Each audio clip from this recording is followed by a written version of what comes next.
ஒரு நிமிஷம். நார்மலா பெய்யற மழையோட இவ்வளவு அக்யூரேட்டா பெய்யும் அப்படி சொல்லியிருந்தா அதுக்கு ஏத்த மாதிரி முன்னெச்சரிக்கை நடவடிக்கை எடுத்துருப்போம்னு சொல்றாங்க. சரி, நார்மலா பெய்யறத விட ஜாஸ்தியா பெய்யும்ன்றதுக்கு எடுத்த ஏற்பாடு என்ன? அது கூட அங்க இல்லீங்களே. ஏங்க, நான் நீங்க கேட்ட கேள்விக்கு பதிலும் சொல்றேன், அதே தவிர இன்னொன்னு சொல்றேன். நார்மலா மழை வெள்ளம் வரக்கூடிய நிலைமைன்னா கூட அந்த மாவட்டங்கள்ல பொறுப்புள்ள அமைச்சர்களும் பொறுப்புள்ள அதிகாரிகளும் இருந்து மக்களை மீட்டு இருக்கணுமா இல்லையா?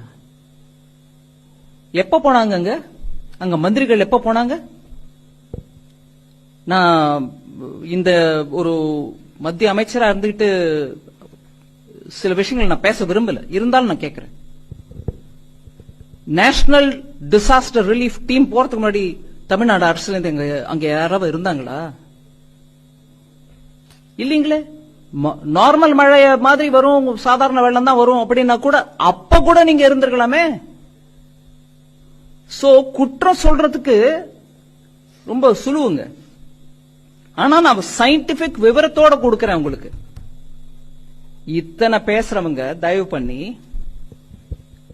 ஒரு அமைச்சர் சொன்னதை வச்சுட்டு நான் பதில் சொல்றேன்.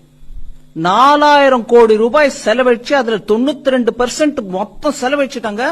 என்ன மழை வந்தாலும் ஒன்னும் ஆகாதுன்னு சென்னையை பத்தி பேசினவரு வெள்ளம் வந்த பிறகு சென்னையில மிச்சாங் வந்த பிறகு என்ன சொல்றாரு? 42% தான் அதுல செலவழிச்சிருக்கோங்க, மீதி நாங்க செலவழிக்கலைங்கிறீங்களா?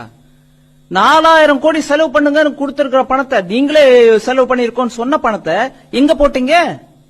அந்த நம்பர் ஏன் மாறுது?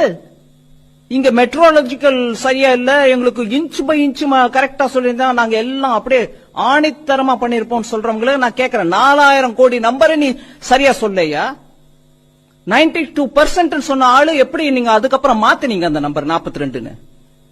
இன்ச்சு மழையை நாங்க சொல்லேன்னா நீங்க 92 42க்கு உள்ள வித்தியாசத்தை புரிஞ்சுக்காத அமைச்சர் நீங்க எங்க கிட்ட பேசினா என்னங்க பதில் சொல்ல முடியும்?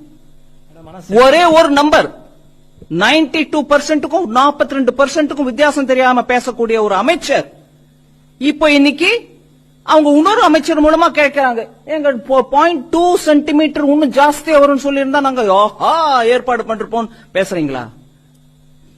என்ன அநியாயம்!